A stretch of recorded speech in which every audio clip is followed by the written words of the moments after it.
चला तर बघूया कसं जायचं. जाताना आम्ही चहा प्यायला थांबलो. इथला चहा खूप छान आहे. मी ऑफिसला जाताना इथे चहा पिते. चहा पिऊन झाल्यावर आम्ही थोडे व्हिडिओ आणि फोटोशूट केले.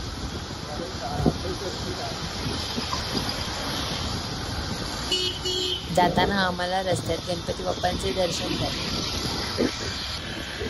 घाटकोपरला जाण्यासाठी 2 रस्ते, एक आरेमधून आणि एक जोगेश्वरी हायवेवरून. आता आम्ही चाललो आहे आरेमधून. त्यांना तर माहिती असेल, म्हणजे नवीन असेल त्यांनी इथे गणपती विसर्जनला नक्की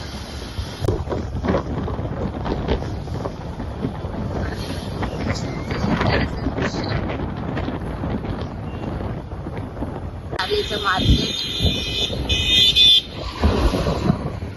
पण नारळ आरेमध्ये फिरण्यासाठी खूप छान छान अशी ठिकाण आहेत. तलाव आहे, गार्डन आहे. छोटा काश्मीर तिथे फोटोशूटसाठी खूप छान असे गार्डन आहे. तर तुम्ही तिथे मुलांना वगैरे घेऊन येऊ शकता.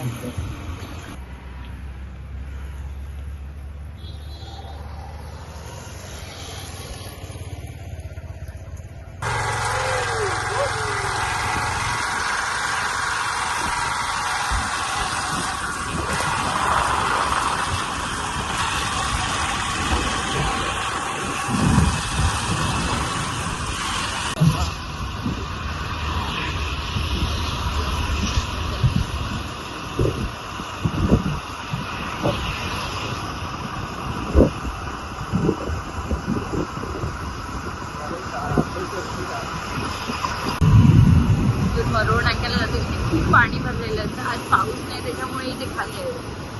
तर तुम्ही कधी आला असाल तर ना, तर तुम्हाला माहिती असेल की अर्ध गुडघ्यापर्यंत कधी कधी पाणी.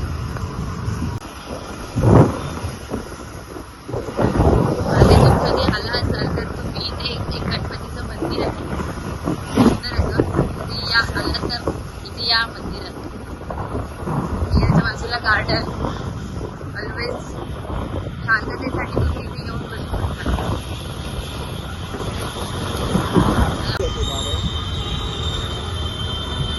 रोड मेट्रो स्टेशनच्या इथून आपण आता चाललो आहोत.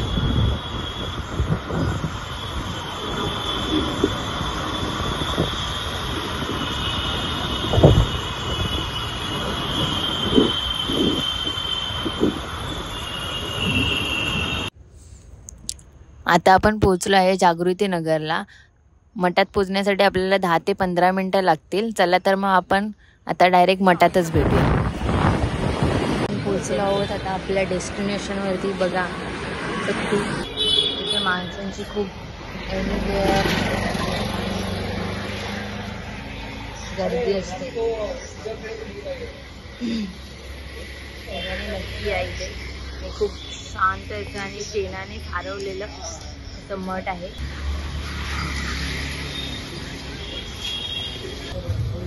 चला तर मग आपण आतमध्ये जाऊन स्वामींचे दर्शन घेऊया.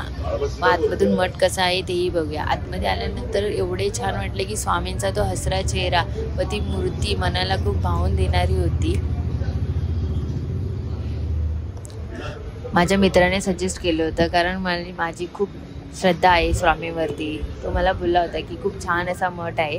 खरंच इथे बघितल्यानंतर असं वाटलं की खरंच हा खूप मठ छान आहे.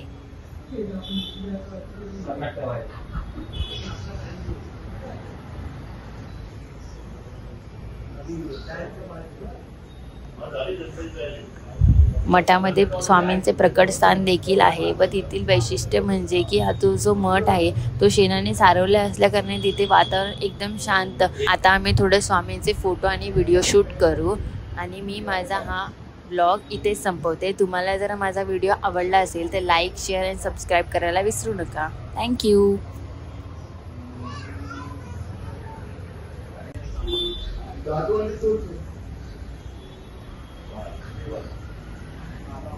Wow.